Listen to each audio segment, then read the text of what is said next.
ঢাকা শহরের কোলাহলের মাঝে লুকিয়ে আছে এক সময়ের অসম্পূর্ণ কিন্তু ঐতিহাসিক এক স্থাপনা, লালবাগ কেল্লা।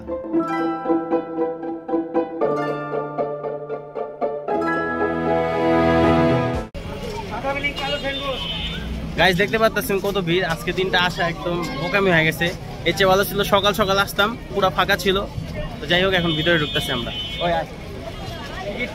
জি বেড়া ভাই রে ভাই।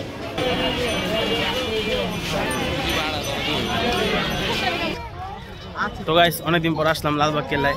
তোরা পাঞ্জাবি পরাস নাকি শুক্রবারে ভাই? অবশ্য আমি বলো এই গরমের মধ্যে পাঞ্জাবি পরে আইছি। এমন কেউ দেখা তো এদিকে এবারে যে পাঞ্জাবি পরে আইছে, পাঞ্জাবি সবাই পরে আইছে, ভালো করে দেয়। আজকে দিনটা রোদটাও দেয় কি পড়ছে আজকে, দেখতে পাচ্ছেন মুখের মধ্যে কি আলোটা পড়তেছে। আজকে প্রচন্ড রোদ পড়ছে আজকে। প্যারা নাই, মাঝখানে 2 দিন বৃষ্টি পড়ছিল, তো বৃষ্টির জন্য আসতে পারি নাই। তো ভাবলাম যে আজকে রোদ আসছে, তো কি হয়েছে দেখা যাক। শুক্রবার যেহেতু মানুষও বেশি।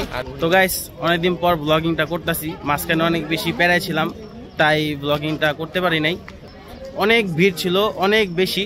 আমি তো দেখাইলাম আপনাকে, তাও পুরোপুরি দেখাইতে পারি নাই। মানুষ ধাক্কায় ধাক্কা আমাকে নিয়ে যেতেছিল। ছোটবেলায় যখন আসতাম গাইস, এই যে এই জায়গাটা দেখতে পাচ্ছেন, এই জায়গায় নিচে নেমে আমি এখান থেকে ওইখানে যেতাম, হাঁটা ডিগল এই জায়গা থেকে নিচে দিয়ে যেতাম। ওই পাশেও সেম এরকম আছে।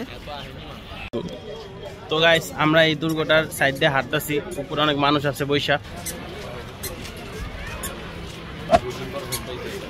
একটু পরে এই জাদুঘরে যাচ্ছি।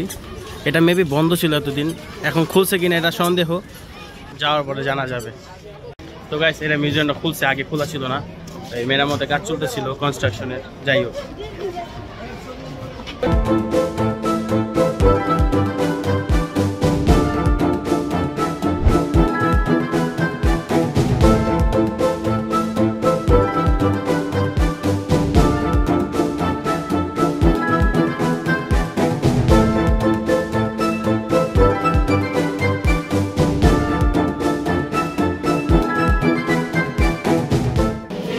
এটা একটা ইতিহাস কও, এটা কি ছিল? এদিকে হচ্ছে আমাদের এই জন ভাই পড়ি করতো। আরে না, তুই দেখ এত বড় ঠ্যাং আমার, আমি ওইখানে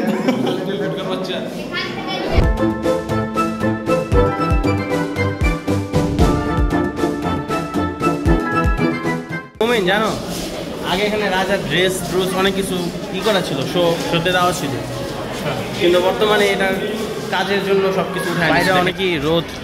এখন কই যাওয়া যায়? জাদুঘর তো পুরাই নষ্ট করে দিছে, মানে নষ্ট না, সব কিছু উঠায় ফেলছে, কিছুই নাই এখন। কামান আছে, কামান দেখাই আপনাকে।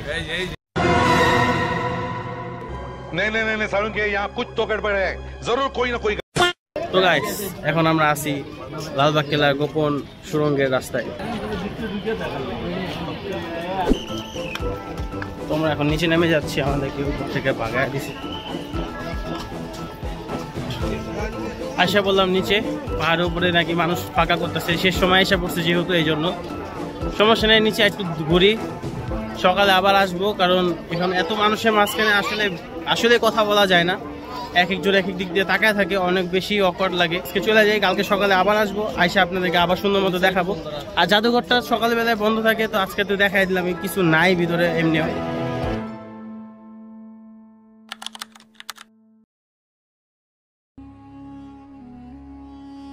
কেল্লার প্রধান ফটক দিয়ে ভিতরে ঢুকতেই আপনি চলে আসবেন এক অন্য সময়ে। চারদিকের এই নীরবতা আপনাকে নিয়ে যাবে সেই 1700 শতাব্দীর শেষ দিকে, যখন এই কেল্লার নির্মাণ কাজ শুরু হয়েছিল। 1678 সালে মুঘল সুবেদার শাহজাদা মোহাম্মদ আজম শাহ এই দুর্গটির কাজ শুরু করেন, কিন্তু তিনি তার বাবার নির্দেশে বাংলা ছেড়ে চলে গেলে কাজ থেমে যায়। এরপর বাংলার সুবেদার শায়েস্তা খাঁ দুর্গের কাজ পুনরায় শুরু করেন।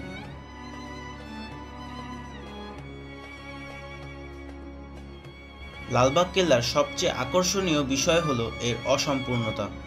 শায়েস্তা খাঁর মেয়ে পরী বিবির আকস্মিক মৃত্যুর পর তিনি এই দুর্গটিকে অশুভ মনে করেন এবং এর নির্মাণ কাজ বন্ধ করে দেন। পরী বিবির স্মৃতিতে এখানেই নির্মিত হয়েছে তার সমাধি, যা এই কেল্লার সবচেয়ে সুন্দর এবং গুরুত্বপূর্ণ অংশ।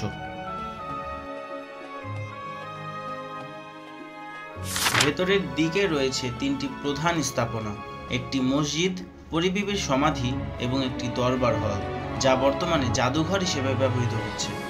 জাদুঘরের ভিতরে আপনি দেখতে পাবেন শায়েস্তা খাঁ ও মুঘল আমলের বিভিন্ন জিনিসপত্র, অস্ত্রশস্ত্র এবং চিত্রকর্ম। যদিও বর্তমানে জাদুঘরের সংস্কার কাজের জন্য এগুলো অন্য একটি জায়গায় সংরক্ষণ করা হয়েছে। লালবাগ কেল্লার একটি বড় অংশ এখনও মাটির নিচে চাপা পড়ে আছে বলে ধারণা করা হয়। এখানে আছে রহস্যময় সুড়ঙ্গ পথের গল্প, যেখানে বলা হয় গুপ্তধনের খোঁজ পাওয়া যেতে পারে। যদিও এই সুড়ঙ্গগুলো এখন বন্ধ করে দেওয়া হয়েছে নিরাপত্তার কারণে।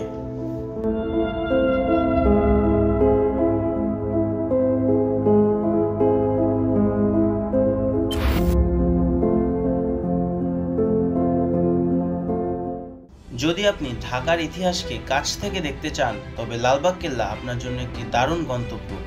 এটি শুধু চোখের শান্তি নয়, মনের খোরাকও যোগায়। আশা করি আমার এই ছোট্ট ভ্রমণ আপনাদের ভালো লেগেছে। দেখা হবে পরের কোনো এক ভিডিওতে। ততক্ষণের জন্য আল্লাহ হাফেজ।